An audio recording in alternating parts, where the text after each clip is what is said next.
Lilialt Soins Santé, c'est une structure qui accueille des personnes sans domicile fixe, avec une situation médicale qui nécessite des soins infirmiers et qui ne peuvent pas être réalisés ni à la rue ni à l'hôpital. On accueille tout type de public, des personnes qui sont sans domicile fixe depuis des années sur le bassin alésien.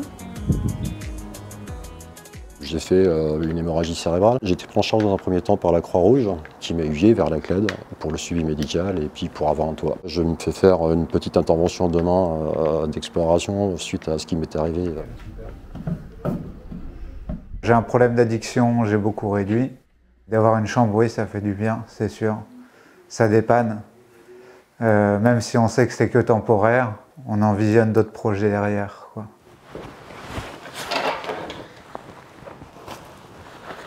L'idée très importante, je pense ici, c'est l'accueil inconditionnel de ces personnes. Il n'y a pas besoin d'avoir des papiers à jour, il n'y a pas besoin d'avoir une abstinence par rapport à certaines addictions, etc.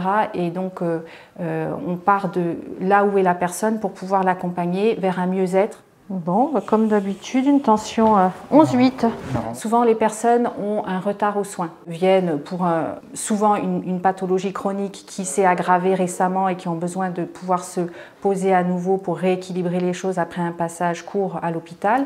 Ça peut aussi être l'occasion d'accueillir des personnes qui sont épuisées de la vie à la rue et qui ont besoin de se poser. Et souvent, quand on fait un bilan de santé, on peut être donc amené à faire des diagnostics de pathologies qui sont passées inaperçues jusqu'à là. Quelles étaient mes attentes? Il fallait un endroit où je puisse me reposer et faire du ménage dans ma tête. La première chose dont j'ai eu peur, parce que j'ai souvent été hospitalisée, je me suis dit, pourvu que je ne me retrouve pas dans une structure, voilà, il faut se lever à telle heure, manger à telle heure. Et là, quand j'ai vu que c'est quelque chose, j'avais quand même de l'autonomie, je pouvais faire un peu ce que je veux déjà, ça me correspond un peu plus. La CLED, elle était là pour moi depuis 2019. Je suis tombé malade parce que je squattais un appartement. Et là, j'ai attrapé une bronchite chronique. Ça a été très dur.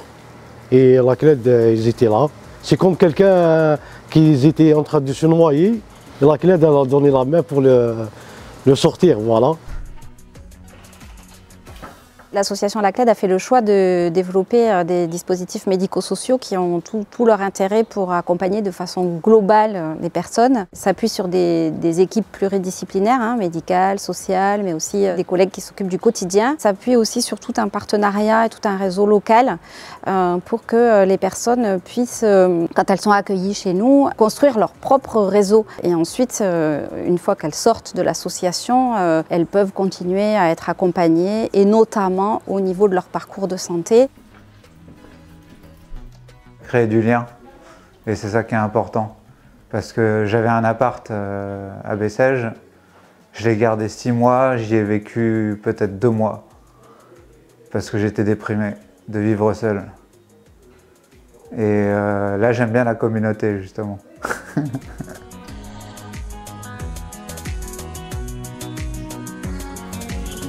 voulez boire un petit café ?